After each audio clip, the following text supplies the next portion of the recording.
తను ఓ ఆడపిల్ల అనే విషయం మర్చింది. ఆ అమ్మాయి తోటి స్నేహితురాల్ని నమ్మించి ఇంటికి తీసుకొచ్చి మోసం చేసింది.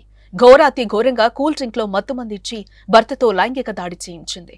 అంతటితో ఆగకుండా యువతి ఫోటోలు వీడియోలు తీసి బ్లాక్మెయిల్ చేస్తోంది. ఈ దారుణ ఘటన తిరుపతిలో చోటు చేసుకుంది. భార్య అంటే భర్త చేసే ప్రతి పనిలో అతడికి చేదోడు వాదోడుగా ఉండాలి. కష్ట సుఖాల్లో పాలు పంచుకోవాలి. ఒకవేళ భర్త తప్పుడు మార్గంలో పయనిస్తూ ఉంటే వారిని మందలించి మంచి మార్గంలో నడిపించేలా చేయాల్సిన బాధ్యత భార్యదే.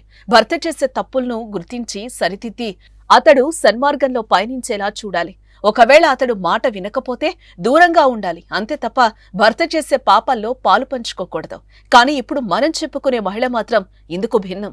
భర్త చేసే తప్పులను వారించకపోగా అతన్ని ప్రోత్సహించేది. అంతటితో ఆగిందా అంటే అదీ లేదు. ఏకంగా భర్తతో కలిసి స్నేహితురాలి జీవితాన్ని నాశనం చేసింది. సదరు మహిళ గురించి తెలిసిన తర్వాత అసలు మనుషులను నమ్మాలంటేనే భయపడతాం.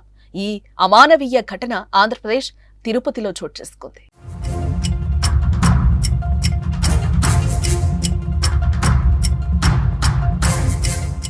ఫోటోలో కనిపిస్తున్న మహిళ మామూలు లేడీ కాదు, ఖతర్నాక్ కిలాడి.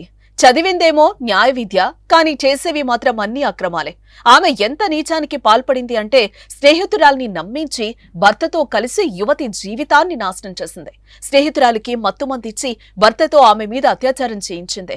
పైగా ఆ దరిద్రాన్ని వీడియో తీసి ఆపై బెదిరింపులకు దిగింది. బాధితురాలి ఫిర్యాదుతో ఈ సంఘటన వెలుగులోకి వచ్చింది. తిరుపతి జిల్లా బాక్రాపేటకు చెందిన కృష్ణకిషోర్ రెడ్డి న్యాయ విద్య అభ్యసిస్తున్నాడు.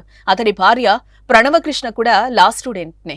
బాగా చదువుకొని జీవితంలో మంచి న్యాయవాదులుగా గుర్తింపు తెచ్చుకోవాల్సిన దంపతులు చెడు వ్యసనాలు, ఈజీ మనీకి అలవాటు పడ్డారు. భార్యాభర్తలిద్దరికీ గంజాయి అలవాటైంది.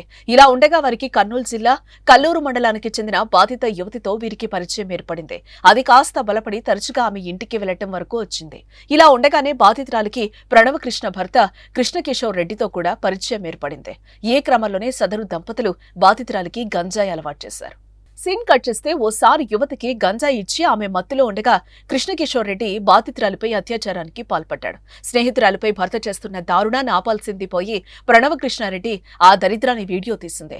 తర్వాత వాటిని బాధితురాలికి చూపించి బెదిరింపులకు దిగారు. యువతిని బెదిరించి ఆమె వద్ద నుంచి బంగారు నగలు, డబ్బులు, నిశ్చితార్థం ఉంగరం ఇలా అన్నింటిని తీసుకున్నారు. మరిన్ని డబ్బులు ఇవ్వాల్సిందిగా డిమాండ్ చేశారు. ఆలస్యం చేస్తే ఆ ఫోటోలను ఆమె కుటుంబ సభ్యులు కాబోయే భర్తకు పంపుతామని హెచ్చరించారు.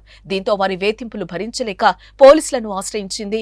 దీంతో ప్రణవ్ కృష్ణ దంపతుల భాగోతం బయటపడింది.